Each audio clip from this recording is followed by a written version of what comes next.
Hi friends, welcome back. तो हम देखेंगे आज Tihar jail criminal smuggling, Nirbhaya case and VIP treatment. और ये कौन बता रहा है? जेलर दीपक। चलो वीडियो शुरू करते हैं। वीडियो शुरू करने से पहले अगर आप चैनल पर नए हो और आपने अभी तक सब्सक्राइब नहीं किया तो जल्दी से पहले सब्सक्राइब के बटन और बेल आइकन को क्लिक कर लो ताकि आपको हमारे सारे न्यू वीडियोस के नोटिफिकेशन मिल जाए जैसे हम अपलोड करें। अगर आपको वीडियो पसंद आता है प्लीज लाइक एंड शेयर। चलिए शुरू करते हैं।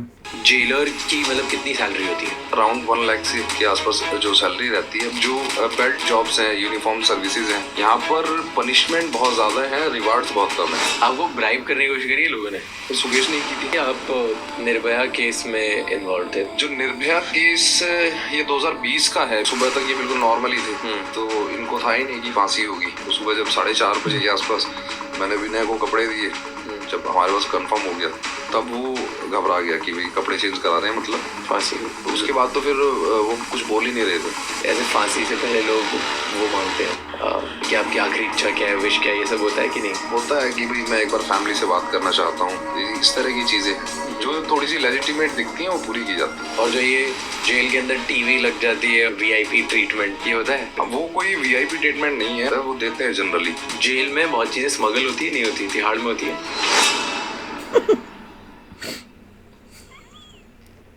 आज के एपिसोड में हम जानने की कोशिश करेंगे, हम सीखने की कोशिश करेंगे एक अलग दुनिया के बारे में, जेल की दुनिया। एक जेल के अंदर क्या रियलिटी होती है इंडिया में, उसके बारे में ये एपिसोड है।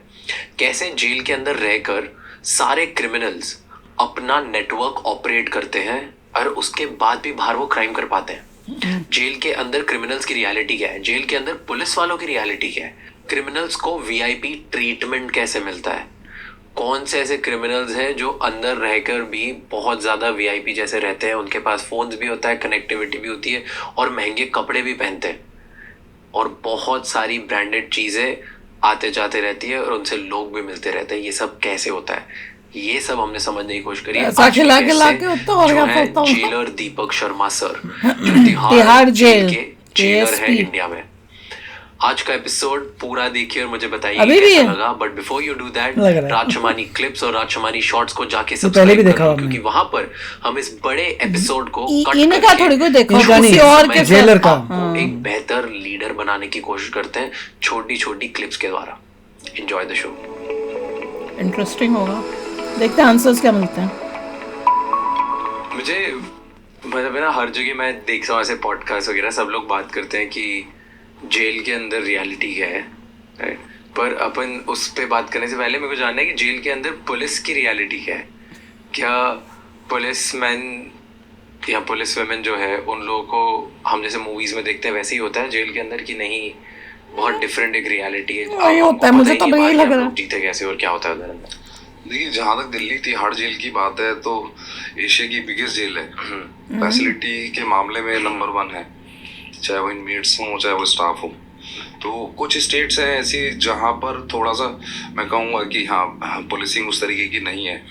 आप देखेंगे यूपी बिहार के या पश्चिमी यूपी के जो क्षेत्र हैं वहाँ आए दिन जेल ब्रेक्स होती हैं, अंदर इंसिडेंट होते हैं, जो क्रिमिनल्स हैं वो जेल ब्रेक कर देते हैं। तो ऐसा दिल्ली तिहाड़ जेल में बिल्कुल नहीं है। एक बहुत अच्छा डिसिप्लिन है।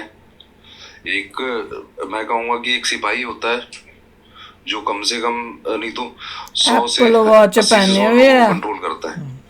11 बजे के 23 मिनट जेल है वो सिर्फ एक प्रोसीजर पे चलती है। एक हम कह सकते हैं कि हमने कोई रूल बना दिया, अकॉर्डिंगली चलेगी। क्योंकि अभी जिस जेल में मैं हूँ मेरे पास तकरीबन 2400 इनमेट हैं और एक शिफ्ट की अगर मैं बात करूँ तो ज़्यादा से ज़्यादा 150 का स्टाफ होता है। ओके, तो आप देखिए 150 लोग 2400 लोगों को संभाल रहे हैं और 2400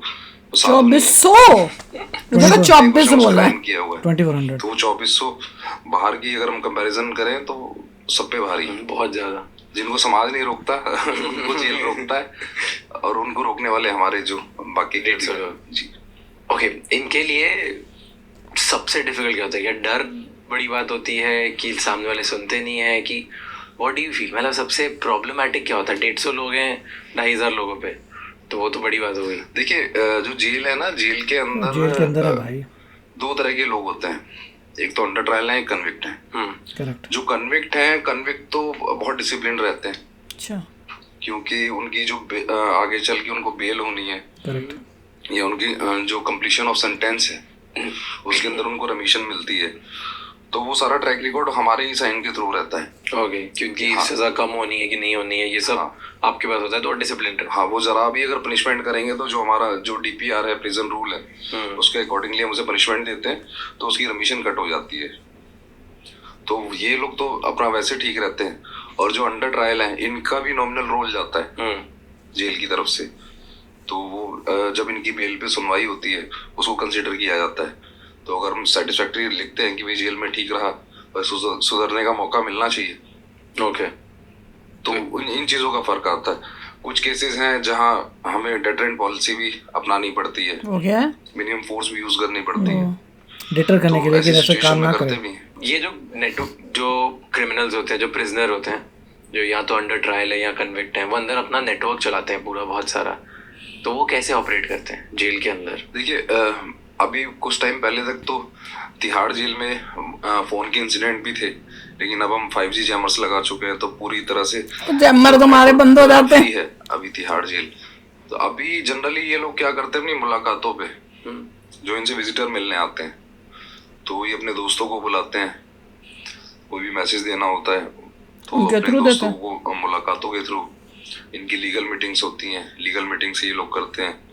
या जो फैमिली, कुछ तो क्रिमिनल्स ऐसे हैं कि उनकी पूरी फैमिली इन्वॉल्व है क्राइम के अंदर, तो जो भी मिलने आ रहा है वो उसको बोलेंगे, वो ऐसे ऐसे करते हुए मैसेज पास होता है। और ये अंदर बैठ के कोई फोन पे ऐसे अपना पूरा गैंग नहीं चलाता कि अंदर उसकी 4-5 लोग हैं और वही फोन पे कर रहे हैं सब? नहीं, ऐसा नहीं है, ऐसे नहीं होता अब, क्योंकि 5G जैमर्स लगे हैं। पहले होता था। हाँ, पहले के टाइम पे था। जैमर कैसे बंद होते हैं ये पूछो। निकाल के अपना अलग से कर ले जी। हाँ, वो बहुत से इंसिडेंट हुए हैं, हमने भी बहुत फोन सीज किए हैं, बरामद किए हैं। ओके, शुरू में तो देखा है, लेकिन अब पिछले काफी टाइम से नहीं। अब सिर्फ और सिर्फ हाँ, बातें इसके हाँ, जो भी मैसेजेस करते हैं उनके थ्रू।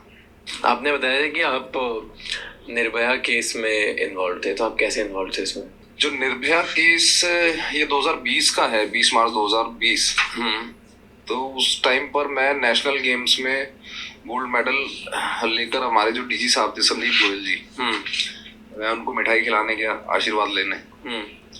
तो क्योंकि मैं पहला ऑफिसर हूँ जो नेशनल गेम्स में तिहाड़ को रिप्रेजेंट किया 5 साल तक, और 5 साल मेडल भी रहा। वाह, रेस में सर उस टाइम गेम मीटिंग बता नहीं चल रहे, रही which थी। game? मैं गुड बुक्स में था उनकी, तो उन्होंने मीटिंग के अंदर ही मेरे को बुला लिया।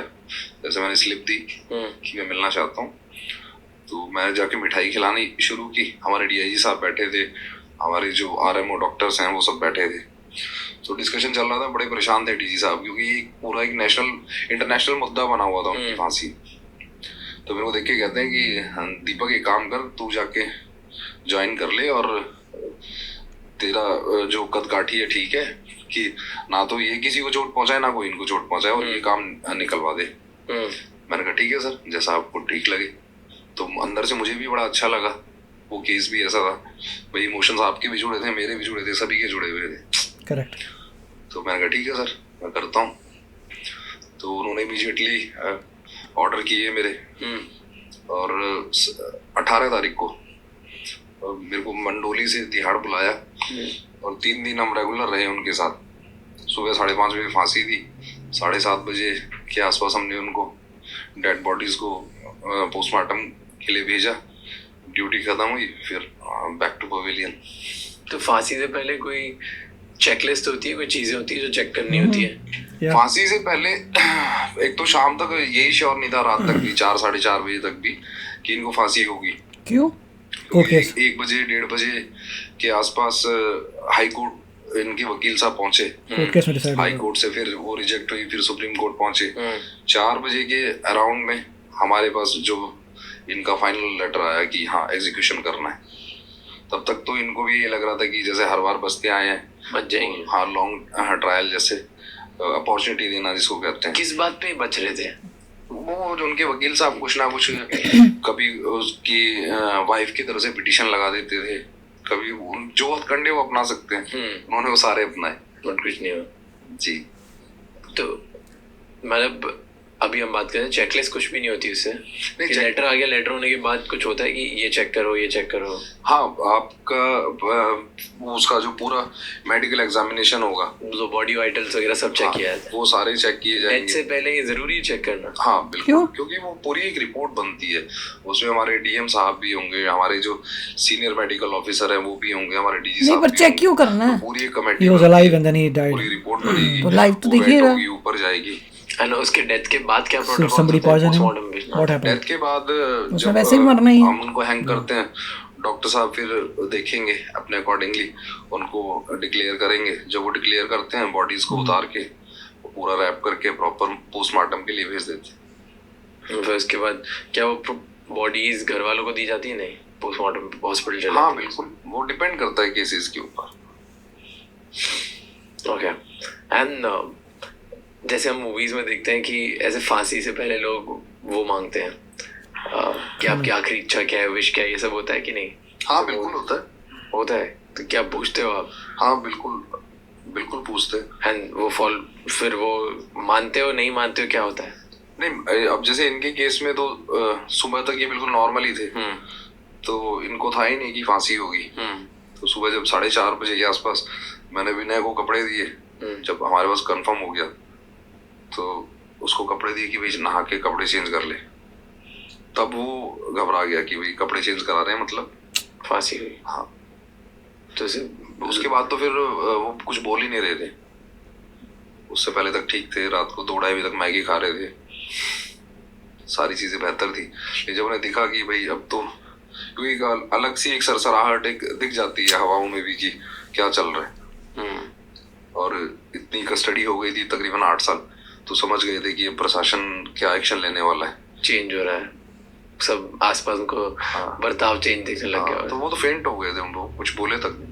फेंट हो गए थे। एंड ऐसे यूजुअली जिनसे कभी पूछा जाता है कि आपकी लास्ट इच्छा क्या है, ऐसे लोग बताते हैं, बोलते हैं कि मेरे को इससे बात करा दो, मेरे को ये करो। हाँ होता है कि भाई मैं एक बार फैमिली से बात करना चाहता हूँ, या मैं कुछ खाना चाहता हूँ, इन लोगों से पूछा तो क्या बोले थे?